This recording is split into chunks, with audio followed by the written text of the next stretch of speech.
Assalamualaikum warahmatullahi wabarakatuh. Perkenalkan, nama saya Yulia Anggreni Sumarwati dengan NIM 0507703227. Pada video kali ini saya akan melakukan praktikum pada mata kuliah pemrograman berbasis web, di mana pada tugas 3 kali ini kita diminta untuk mendemonstrasikan hasil perancangan dan juga refaktorisasi halaman web Sita Universitas Terbuka menggunakan JavaScript framework Vue.js.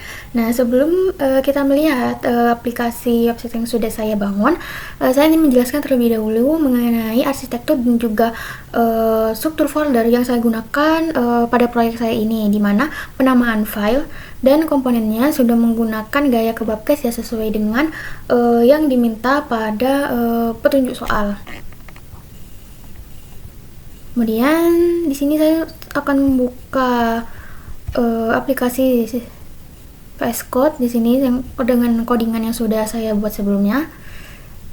Di sini ada struktur folder. Yang pertama ada index.html.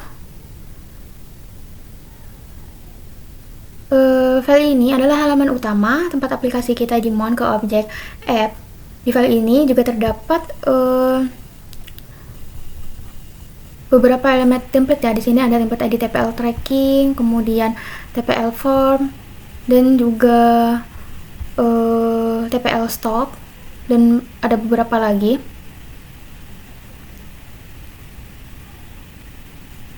Kemudian yang kedua ada file style CSS yang berisi kode CSS global untuk mengatur gaya tampilan antarmuka agar rapi, interaktif, dan nyaman digunakan. Kemudian yang ketiga ada data bahan ajar JSON.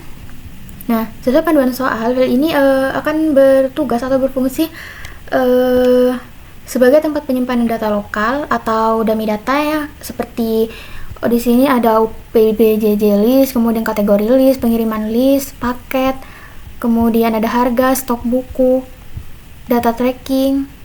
Sini ya, karena proyek kita ini belum menggunakan database asli. Nah, file ini saya dapat dari laman e-learning. Kemudian yang keempat ada API.js yang berisi layanan bahan ajar service yang tugasnya untuk melakukan fetch data atau membaca isi file JSON agar datanya bisa dialirkan ke dalam aplikasi tadi. Berikutnya ada folder komponen yang berisi 5 komponen kecil-kecil ini ya. 5 komponen ada DO tracking, order from new, kemudian order form, status batch, dan juga stock table ya. Nah, di folder ini logika JavaScript dipisahkan menjadi komponen-komponen kecil, yaitu ada stock table untuk mengelola tabel stok, kemudian DO tracking untuk mengelola fitur pelacakan, status batch untuk batch warna sini ya. Kemudian juga order form untuk form pembuatan delivery order yang baru. Kemudian selanjutnya ada app.js. Nah, di sini adalah file yang berisi otak pusat atau root Vue instance kita. Di sini kita dapat menginisiasi Vue lewat perintah new Vue. Di sini ya, di bagian sini mengelola data state global dan juga mengatur navigasi tab halaman. Di sini ya, di app.js. Baik, kita langsung saja mendemokan aplikasinya ya. Di sini saya menggunakan extension live server. Nah, di sini ada 3 menu, yaitu satu informasi bahan ajar, kemudian yang kedua ada tracking DO, dan yang terakhir ada order bahan ajar. Nah, di sini konsep perpindahan halaman ini diatur secara dinamis menggunakan state tab pada objek root Vue. Saat tombol menu ini diklik, direktif visual akan memeriksa isi variabel tab. Jika variabel tab ini berisi kata stok, maka halaman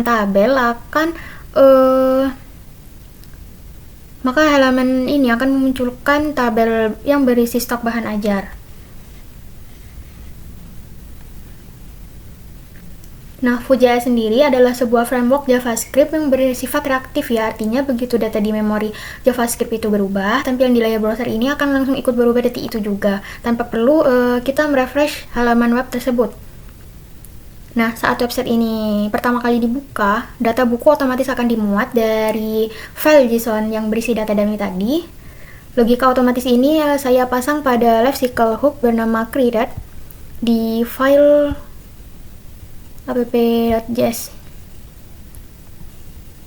Di bagian sini ya. Nah, di sini fungsi created ini akan memicu fungsi mengambil data dari service ya, fetch data bahan ajar service ya. Kemudian kita kembali ke websitenya. Nah, di sini ada sebuah tabel yang menampilkan bahan ajar yang memuat kode dan judul bahan ajar, kemudian kategori, UT daerah, lokasi rak, harga, stok, safety stock, status, dan juga aksi. Nah, saya menerapkan fungsi formatting menggunakan foo filter yang didaftarkan pada file app.js. Nah, di bagian sini ya, foo filter to currency. Nah,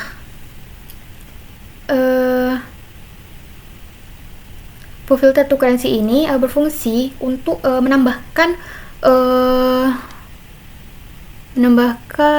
simbol mata uang rupiah dan pembatas titik ribuan ya di bagian sini.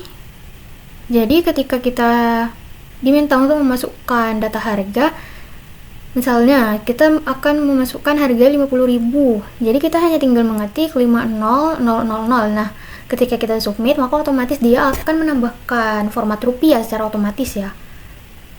Kemudian di bagian stok juga sama. Di sini di app.js saya menggunakan foo filter dengan satuan ya yang berfungsi untuk mendeteksi data stok dan otomatis menambahkan kata buah di belakang angka. Nah, di bagian sini saat mengedit stok kita hanya diminta untuk memasukkan angka saja ya. Nah, di otomatis ketika kita submit, dia akan menambahkan kata buah secara otomatis. Dia menerapkan direktif HTML. Di sini ya, perhatikan ketika saya mendekatkan kursor mouse atau melakukan hover ke teks status, otomatis akan muncul kotak kecil. Nah, di sini akan memunculkan kotak kecil atau tooltip berisi teks catatan tambahan yang kita ambil dari data dummy. Kemudian selanjutnya di atas sini ada box filter, yaitu fitur penyaringan data stok buku.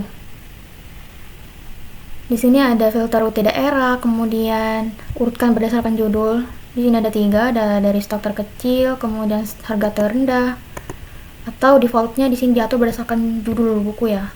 Di sini juga kita bisa melakukan reset filter. Nah, pada filter UT daerah di sini saya membuat filter pencarian tingkat lanjut menggunakan konsep dependent option, yaitu opsi turunan dengan memanfaatkan direktif if. Nah, bisa kita lihat jika filter UT daerah kita atur semua UT daerah, maka di sini tidak ada box tambahan ya, hanya filternya hanya 2 ini. Nah, jika kita memilih filter UT daerah, nah otomatis di sini akan ada tambahan filter dengan kategori mata kuliah.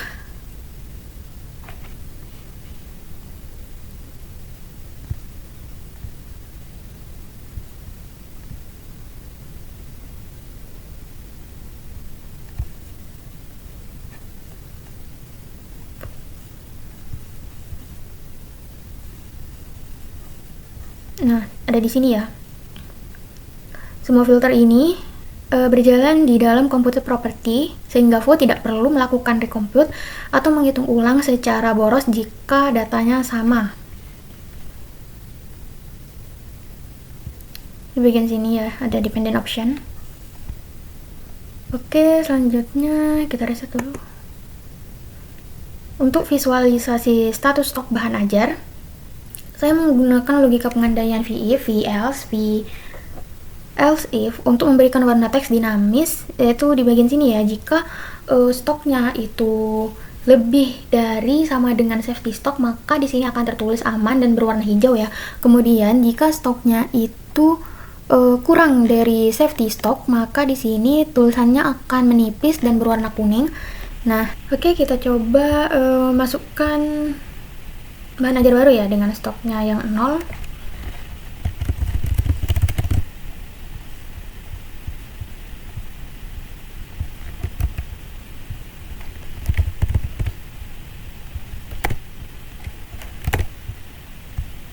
Nah, jika kita memasukkan stoknya 0, jika stoknya itu sama dengan 0, maka di sini statusnya akan kosong dan berwarna merah ya.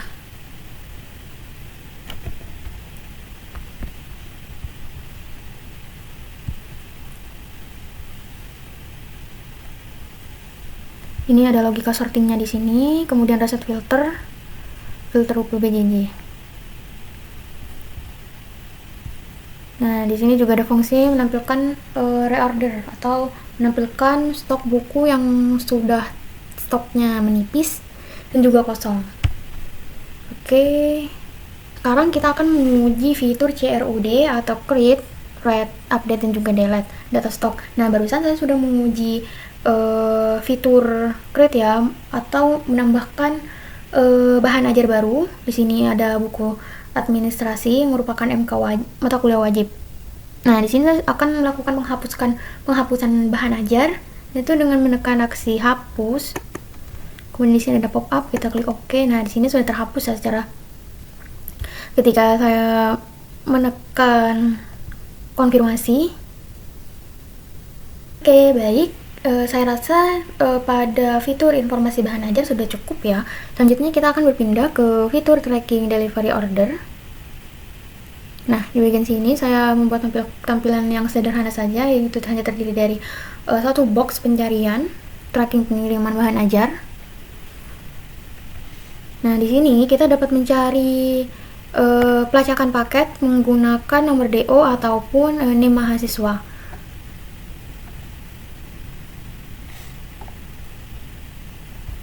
Di sini saya menggunakan sistem pencarian yang dikonfigurasi menggunakan event handler khusus. Nah, begitu kita mengetik di kolom pencarian ini, data di bawahnya itu tidak akan langsung muncul ya. Namun pengguna harus menekan tombol enter terlebih dahulu atau mengklik tombol cari paket ini, barulah data yang diminta itu akan muncul.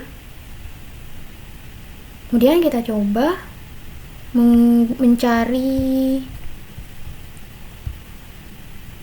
melakukan tracking ya berdasarkan data yang ada pada dummy. Di sini ada dua data, yang pertama atas nama Rina Wulandari, kemudian yang kedua atas nama Yulia. Di sini saya akan mencoba untuk mencari untuk tracking DO menggunakan NIM terlebih dahulu ya. Kita klikkan NIM-nya. Nah, di sini sudah muncul ya. Oke, kita langsung saja. Di sini logika pencarian saya atur menggunakan fungsi computed. Di sini ada filter tracking. Hasilnya akan langsung disimpan di dalam change memory sehingga aplikasi berjalan sangat cepat. Nah, di dalam fungsi ini array data pengiriman dipetakan menggunakan metode map, lalu disaring lewat metode filter dan fungsi include. Sebelumnya sempat ada kendala di mana pencarian NIM gagal karena tipe data dari form itu kesimpan sebagai angka, sedangkan box pencarian itu berupa teks. Masalah ini sudah saya selesaikan dengan membungkus properti objek menggunakan fungsi string, kemudian mengecilkan huruf menggunakan fungsi to lowercase, serta membersihkan spasi di ujung ketikan menggunakan fungsi trim. Nah, kemudian kita akan mencoba mencari berdasarkan nama. Nah, di sini kan tadi saya sudah mencari berdasarkan NIM. Nah, sekarang saya akan mencoba melakukan DO tracking menggunakan nama ya. Kita pakai datanya si Rina Wulandari. Kemudian kita klik cari paket. Nah, di sini datanya langsung keluar ya. Oke.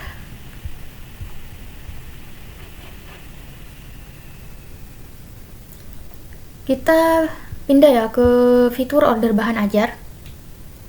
Nah, di bagian order bahan ajar di sini otomatis akan langsung muncul sebuah formulir untuk membuat pemesanan bahan ajar baru.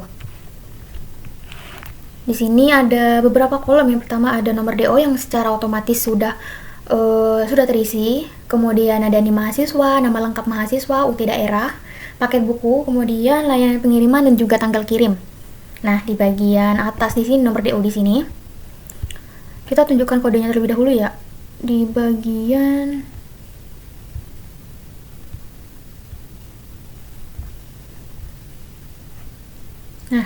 sini. Sistem akan otomatis melakukan generate nomor DO otomatis lewat fungsi generate next DO.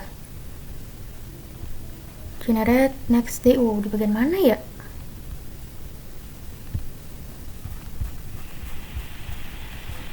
Nah, di bagian sini ada generate next DO. Format penomorannya di sini adalah menggabungkan kata string, yaitu DO 2006, tahun berjalan ya. Kemudian juga ada angka nomor urut sekuensial. Di sini saya mulai menggunakan 1001 ya, 1001. Selanjutnya akan ada 1002, 1003, 1004 dan seterusnya.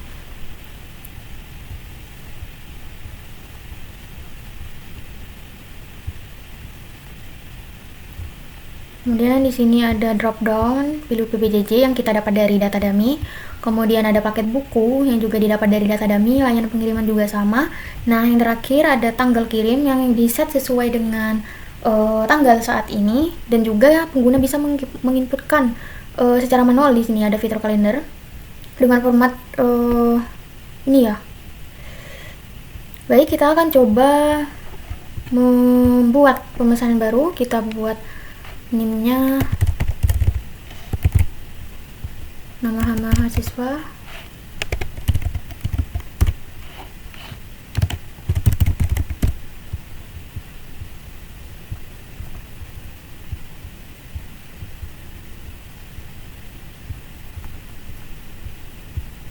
kita klik. Nah, ketika kita mengklik tombol membuat pesanan akan muncul pop up ya, yang berisi pemberitahuan bahwa kita sukses melakukan pemesanan baru dengan nomor DO yang sudah terisi otomatis, yaitu 1003. Nah, kita coba melakukan tracking. Nah, di sini muncul ya.